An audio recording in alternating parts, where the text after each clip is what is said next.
Hello, Wu Jiao here. Friday, December 10th, 2021.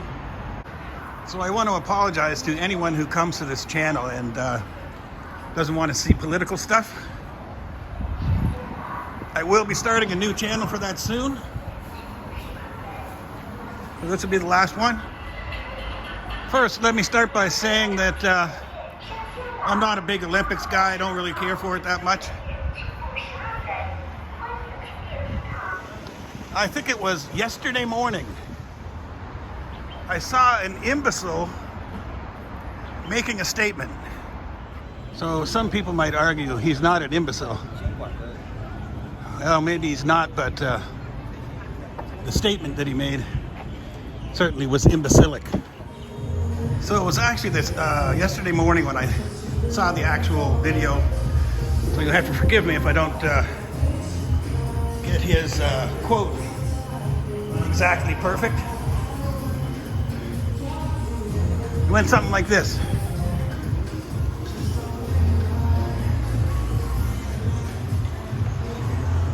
The actual athletes at the Olympics are nothing more than a convenient vehicle for propaganda.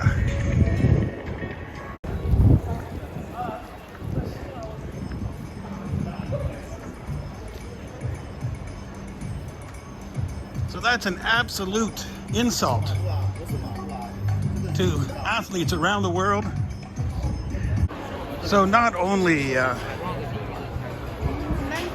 is it an insult to Olympic athletes and their families and their friends, it's a total insult to all athletes as far as I'm concerned. I think if he was a real man, he would apologize. So it's been a month or two since, so I don't know if you'll remember Meng Wanzhou. So some might say, Wu Jiao, why are you bringing up Meng Wanzhou in this, with this topic of Olympics? Stick with me for a second here. Some people had dubbed Meng Wanzhou as the princess of China, or as close as you could come to royalty in China. Now, what do you think happened after being held for so long against her will and returning to China? What's the thing? What do you think the first thing is that happened?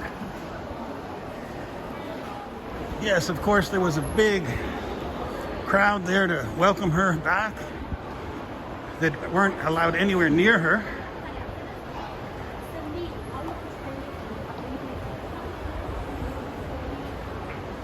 Then she went into 2 weeks of quarantine.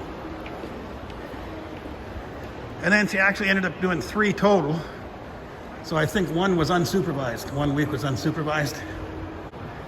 So you hear these politicians spouting off in the last day or two. They're boycotting the Olympics with their government officials. No government officials are going to be sent to the Olympics. Won't be represented. So due to the minimum 2-week quarantine, seems pretty obvious to me, even if their weak leaders asked them to go, they wouldn't be showing up. Not with a 2-week quarantine and then another week unsupervised quarantine in your hotel. And not to mention that, but if you had a positive test during that time, that'd be the end of it for you right there.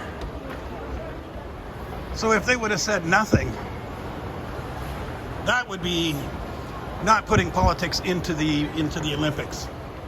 I mean, I said I don't really care for the Olympics, but I do understand the importance of bringing the world together of the Olympic Games and what it's done over the years. I was extra upset to see the leader of my country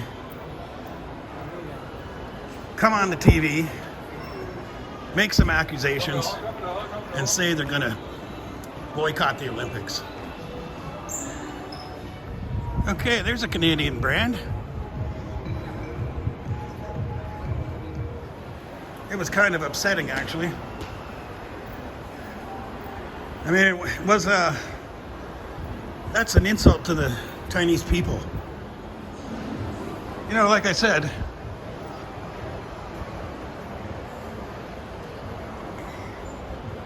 they didn't really need to say anything.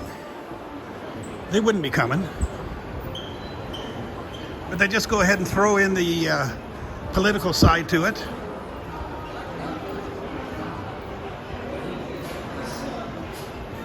For what reason? So the guy that made the imbecilic comment in his video, who obviously will never apologize, what is he thinking? He was saying something about the at the last Olympics, how China put on this really big show, want to show off to the world. I mean, what does he think? A few ministers or government officials aren't going to show up, and then Xi Jinping is going to call them over there at the Olympics. He's going to say, "Oh, show is off." So check this out. The Chinese market is so lucrative. They even have Toys R Us. I don't even think they exist in the US anymore.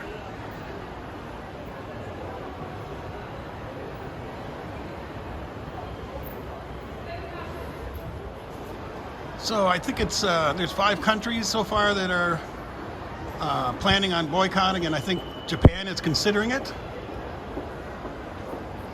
I think the 5 are, what is it? US, Canada, UK, Australia, and I can't remember the last one.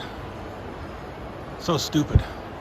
It's unlikely that any government officials from any country will be coming and going into a 3-week quarantine.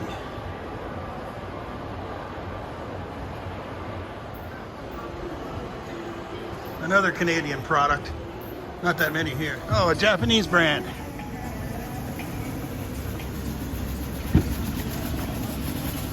Fair size store here. Chinese people overpaying for their products here. There's 3 floors. So I'm just popping around here, looking at a few of the brand names that might be American, a couple of Canadian ones in there. Alienware, I'm not sure where that's from.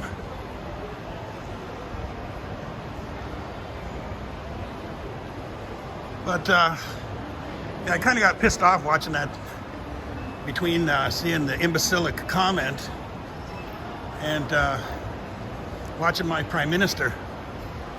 Just really disappointing, frustrating.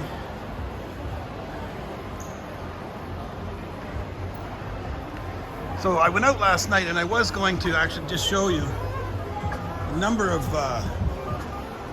foreign vehicles here. I mean, there's no shortage of Chinese car manufacturers right now, especially electric. But in general, Chinese people still prefer to buy foreign vehicles. So I can't say when or if Chinese people would act. May never happen. For the most part, they don't pay attention to geopolitics. They just go on about their day. But I can tell you this, if they did act,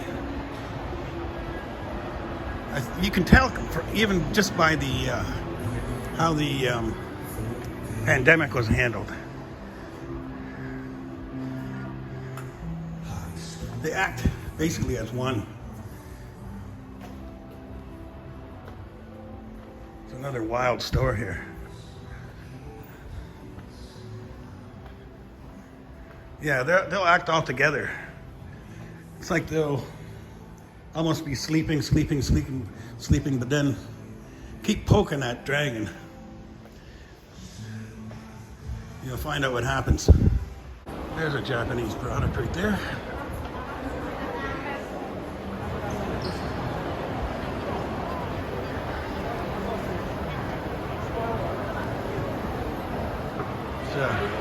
Ed Hardy, I don't know where that's from either. Champion. Kanang Megwa. Kanang Megwa. Face, I'm not sure. Is that Canadian? Seems, the name sounds like it would be. Oh, there you are, England. So, can somebody explain to me how, by China putting on a show for the Olympics, like any country would, that's somehow propaganda? How is it not political for countries to come out and say that they're going to boycott the games when they wouldn't have been coming anyway, considering the restrictions? Think they get better treatment than Meng Wanzhou? I don't think so. Anyway, this really pisses me off, and it's just a culmination of imbecilic statements, really disappointing leaders, very weak. Seems these 5 countries basically bowing down to the US. That's my opinion. Thanks for watching. See you next time.